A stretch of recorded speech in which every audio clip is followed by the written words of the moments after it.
Nag-viral online ang video kung saan nakitang nakatulog si Vice Ganda habang nasa taping ng It's Showtime. Maraming netizens ang nagtaka at may ilan pang nagbigay ng hindi magandang komento, ngunit agad namang nagpaliwanag si Vice Ganda sa social media. Halos lahat ng naganap kanina sa Showtime puro biglaan. Grabe yung pressure and anticipation, noga ako, napagod ang utak ko.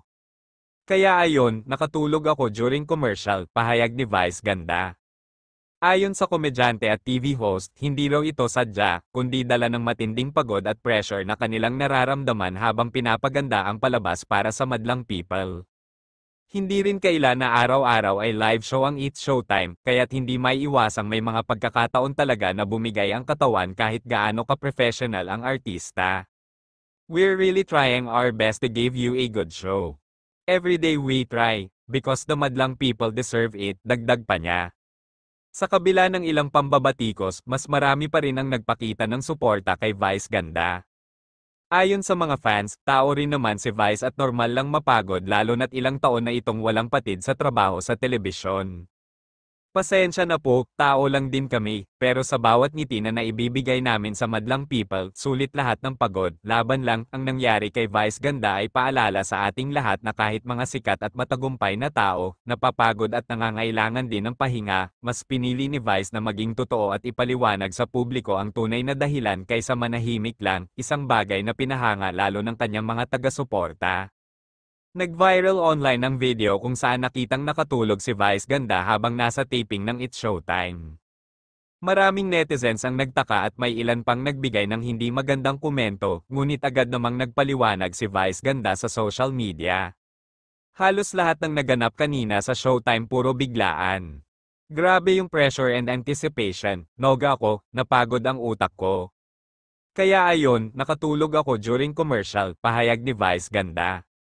Ayon sa komedyante at TV host, hindi raw ito sadya, kundi dala ng matinding pagod at pressure na kanilang nararamdaman habang pinapaganda ang palabas para sa madlang people.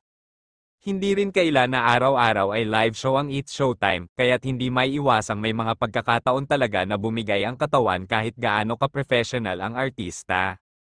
We're really trying our best to give you a good show. Every day we try, because the madlang people deserve it, dagdag pa niya. Sa kabila ng ilang pambabatikos, mas marami pa rin ang nagpakita ng suporta kay Vice Ganda. Ayon sa mga fans, tao rin naman si Vice at normal lang mapagod lalo na't ilang taon na itong walang patid sa trabaho sa telebisyon. Pasensya na po, tao lang din kami, pero sa bawat ngiti na naibibigay namin sa madlang people, sulit lahat ng pagod, laban lang, ang nangyari kay Vice Ganda ay paalala sa ating lahat na kahit mga sikat at matagumpay na tao, napapagod at nangangailangan din ng pahinga, mas pinili ni Vice na maging totoo at ipaliwanag sa publiko ang tunay na dahilan kaysa manahimik lang, isang bagay na pinahanga lalo ng kanyang mga taga-suporta. Nag-viral online ang video kung saan nakitang nakatulog si Vice Ganda habang nasa taping ng It's Showtime. Maraming netizens ang nagtaka at may ilan pang nagbigay ng hindi magandang komento, ngunit agad namang nagpaliwanag si Vice Ganda sa social media. Halos lahat ng naganap kanina sa Showtime puro biglaan. Grabe yung pressure and anticipation, noga ako, napagod ang utak ko. Kaya ayon, nakatulog ako during commercial, pahayag ni Vice Ganda. Ayon sa komedyante at TV host, hindi raw ito sadya, kundi dala ng matinding pagod at pressure na kanilang nararamdaman habang pinapaganda ang palabas para sa madlang people. Hindi rin kaila na araw-araw ay live show ang It's Showtime, kaya't hindi maiiwasang may mga pagkakataon talaga na bumigay ang katawan kahit gaano ka-professional ang artista. We're really trying our best to give you a good show. Every day we try, because the madlang people deserve it, dagdag pa niya. Sa kabila ng ilang pambabatikos, mas marami pa rin ang nagpakita ng suporta kay Vice Ganda. Ayon